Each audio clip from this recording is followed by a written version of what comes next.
So, you're considering studying abroad. You want to expand your horizons, encounter new cultures, and explore new territory, while earning an internationally acclaimed bachelor's or master's degree. You've got your mindset on an inspiring city: Sydney, Beijing, New York maybe. But then why wouldn't you go straight to the source? The Netherlands. What? The Netherlands, inhabited with, on average, the tallest people in the world. If you haven't heard much about them, it's probably because their motto seems to be, let's not pretend to be bigger than we are. The first thing you need to know is that the Netherlands is also known as Holland and is inhabited by Dutch-speaking people who also speak English. 150, please. Very good, Bill, thank you. Confused yet? Well, the reason they speak English so well can be partly explained by the fact that they've been wandering all over the globe since the 16th century. Holland was the economic and cultural centre of the world. They established a vast trading network, opened their first university in 1575, and even laid the foundations for contemporary New York City, which was called New Amsterdam back in those days. Curious? Let's take a closer look, shall we?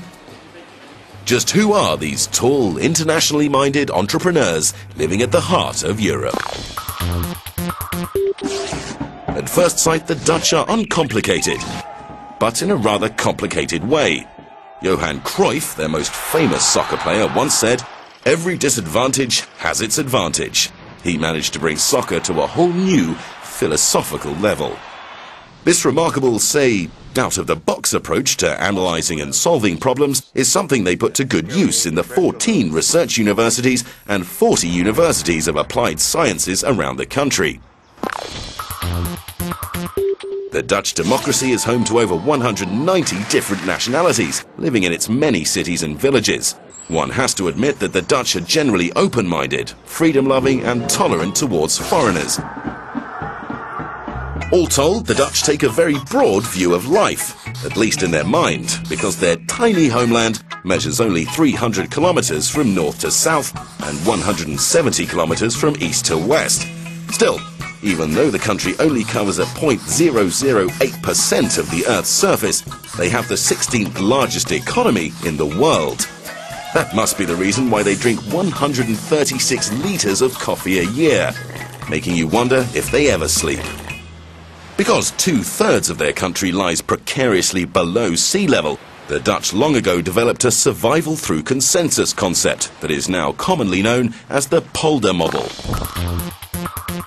Within this concept, people from all walks of life are encouraged to contribute their opinion when it comes to national problem solving. This philosophy has served them well in holding back the sea. They turned into supreme masters of just about anything connected with water. Their 17,000 kilometers of dikes have approximately the same length as the Great Wall of China. But far beyond water management, the polder model has also created a fertile environment for developing innovative technological solutions to many of the problems facing the modern world. Over the centuries, the Dutch have produced many progressive artists, writers, philosophers and scientists. Today, architects and designers in the Netherlands have come together under the collective name of Dutch design, and their influence is felt all over the globe. You can also find evidence of the Dutch love for sharing opinions in their approach to teaching. In the 1,400 different English study programs around the country, they create an open, informal environment in which students and teachers share and debate new insights.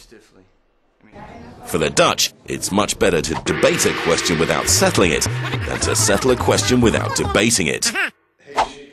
Dutch academics have established a reputation in a range of scientific disciplines, such as nanotechnology, renewable energy, medicine, water management and architecture.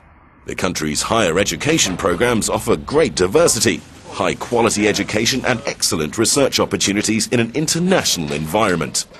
Dutch researchers are among the most productive in the world, which helps make Holland one of the best-performing countries worldwide.